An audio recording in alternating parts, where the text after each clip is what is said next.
What is up, guys? It's your boy Lamby here. Guys, the Sonic Racing CrossWorlds beta has officially ended. Now listen, I didn't get a chance to play it myself because I don't own a PS5. I was literally tweaking out the entire time watching everybody play except for myself, but it's okay. We're going to go into this video, we're going to name the good and the bads, because you know why? I was able to live vicariously through other people's gameplays.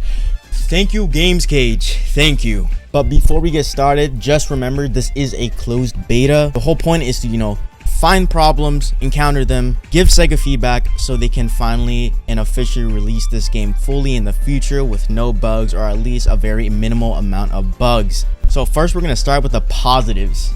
We're going to start with the most obvious mechanic that is fire: the CrossWorlds Mechanic. The CrossWorlds Mechanic is genuinely just completely insane, but in the best way possible. You get an option as the lead racer to choose a map to go into. It's not fully you don't get to fully choose it, but it gives you two options. One is a set map and one is a randomized option. But being able to literally transport to a different map mid race is absolutely insane. You can go from Metal Harbor to Dinosaur Jungle in a snap of a finger. It is probably one of the best mechanics we've seen in a Sonic racing game in a while. And additionally, I feel like it is a very good way to keep the player engaged and stimulated through the race. Because sometimes I often find myself, even in Mario Kart or other racing games, having to do 3 laps on every map repeatedly gets stale. It does get stale, it gets boring. So having this little mechanic, this little gimmick of the CrossWorlds, being able to switch into a different map, have a completely different environment, completely different surroundings midway, and then get back right into the main map that you started in, is probably one of the best things to come to this game. Now, the car customization will be the next thing we talk about. Guys, I cannot say this enough. The car customization in this game is elite. And this is just the beta, by the way. In the car customization, we have, different stickers, we have different colors, different body parts for the cars themselves. Guys, when the full game drops, I will 100% be spending hours trying to create the best looking car and stats on it. It's absolutely going to be insane. When I get my hands on this game, it's over for everyone. Some of the designs I've seen in this game that people have been making are absolutely crazy. I could put the picture up right now, but I saw someone make a Dreamcast designed car, the console. It's wild. If they add more customization options in the full game in the future, and even include maybe some stuff from the past Sonic racing games, including riders as well, guys, the amount of personal expression in this game could be damn near unlimited. It's not even funny. The next thing on here is the character interactions. Guys, we've seen this with past Sonic racing games, but I feel like in this game specifically, the interactions are a bit more fun. I'm not even gonna say a bit, they're actually a lot more funnier. There's a little clip of I think Sonic hitting Knuckles, and he goes, "You like that, Knuckles?" And then Knuckles goes, "Oh, you think you're funny, Sonic?" Feel that, Knuckles? Good. Think you're funny, Sonic? It's probably one of the funniest things I've ever seen. We even have Shadow being nice to other racers or characters like Amy.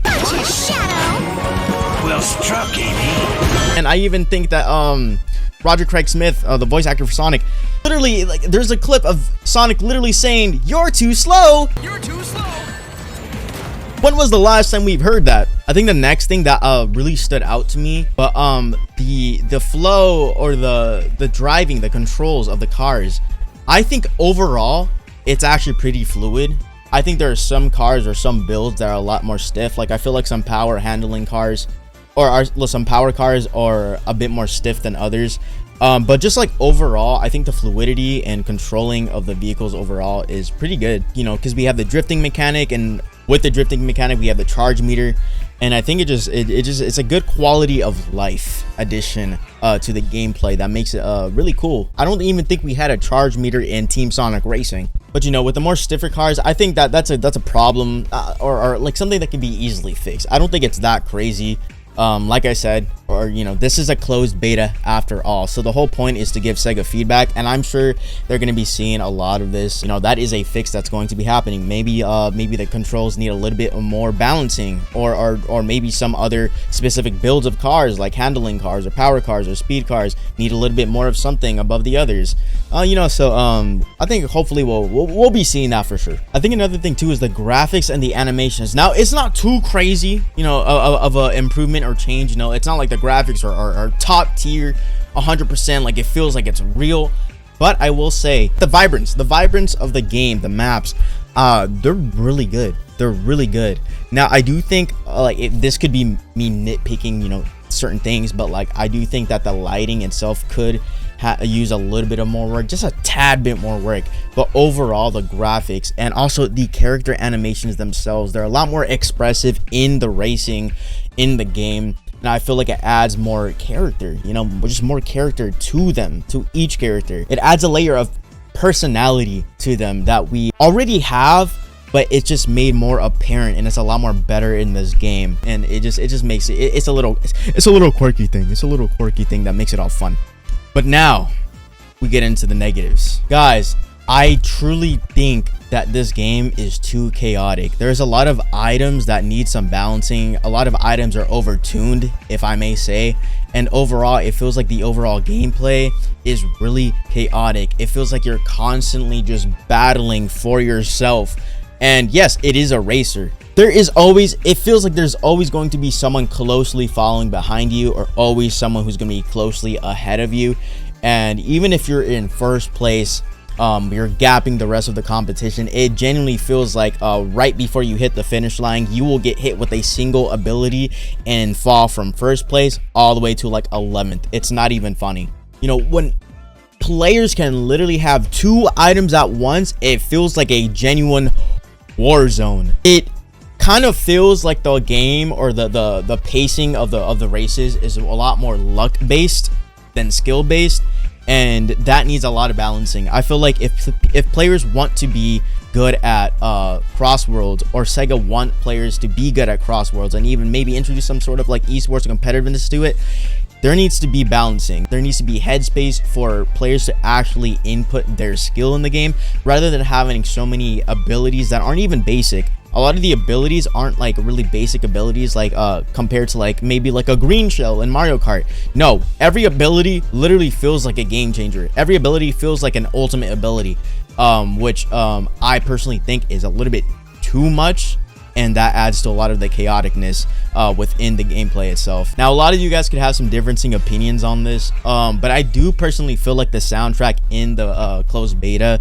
is it's not bad, but it's like meh. It definitely isn't as good as other Sonic soundtracks that we've heard, especially in other racers. I don't know, I feel like it could add a little bit more energy into the music. I don't know, this could be me nitpicking some things. If you guys agree, comment down below what you guys personally think about the music choices in this game so far. It's a high-speed racing game. We need some hype in it, and I feel like the overall music so far in the closed beta isn't living up to that high energy or hype that we usually get. Now, the next thing is going to have to be the voice direction that this game went with some of the characters. I think overall, like, the characters sound really good, but like, for example, Shadow sounds a bit like he's been smoking for like his whole life. They added this weird like grit to his voice that I feel like he had a problem with in the past, and more so recently they kind of fixed it. But for some odd reason in this game, he has that grit back, and it sounds weird. I don't know. He just sounds weird. Well done, Cream. Now, it's not a complete like deal breaker or anything. Like, I'm not gonna just like not play the game because of his voice or anything. But it's definitely noticeable, especially if you are a Shadow fan, or you hyper fixate on Shadow a lot. And maybe it's something that they could revisit in the voice lines during their development of this game. But yeah, I don't know, he has a weird grit to his voice. It's kind of weird. Now, once again, it is a closed beta, so there are bound to be glitches, bugs, stuff like that. But I did see a couple of clips of people literally falling through the map, or with the CrossWorlds gimmick, going through the rings, and mid transition into the next map, there are people that fall into this glitch where you'll go into the ring. It'll be it won't show the map picture at all. It'll be like black, and people would go in and then kind of get teleported back right before they went back into the ring, like that original position. So I mean, I don't know, you know, I'm not a programmer, I'm not a developer, I don't know what's causing that problem, but hopefully Sega does see that and they fix that immediately, because that could really break the game if that doesn't get fixed. So yeah. Now, despite the negatives, overall, I'm hyped for this game. And yeah, like I said, I don't have a PS5, so I didn't get to play it. I'm literally living through other people playing the game right now. I truly think this could be one of the best Sonic racing games yet. I have a bias towards Riders. I think the Riders series are really good, other than Free Riders, but I think this could be one of the best Sonic racing games yet. If Sega smooths out a lot of these bugs and issues and stuff happening, it could definitely be a very solid game and a very solid competitor against Mario Kart. Because then even Mario Kart has its moments of staleness and nuances there, here and there. But you know, not every game is perfect. But what do you guys think? Did you guys play the beta? What were some of your guys' experiences with the game, especially for those who actually got to play? Now, before I end this video, the next shout out is going to go to my good friend Mindbox, aka Mind_Box. Guys, he specifically requested the Chow is named Jake from State Farm. Now, I couldn't fit all the characters in the name, so we had to do Jake from SF. He wanted the color to be pink and then a priority stat in swim, and also he requested that it be aligned with the dark side. So this is what we got. Look how happy little Jake is. Look how happy little Jake is. Let's see if he does any swimming stuff. Look at him go. Oh my god, wait, this might be Michael Phelps. Look, let's put him in the bigger pond. Let's see how fast he can swim. Wow, Jake from State Farm can swim just like Michael Phelps, probably even better. Anyways, Mindbox, I hope you like your Chow. We'll take good care of it. Now, if you guys like this video, make sure to like, comment, and subscribe, and hit that notification bell. It'll help me in the long run and help me stay motivated to bring you guys more quality content. I will see you guys in the next one. Peace out.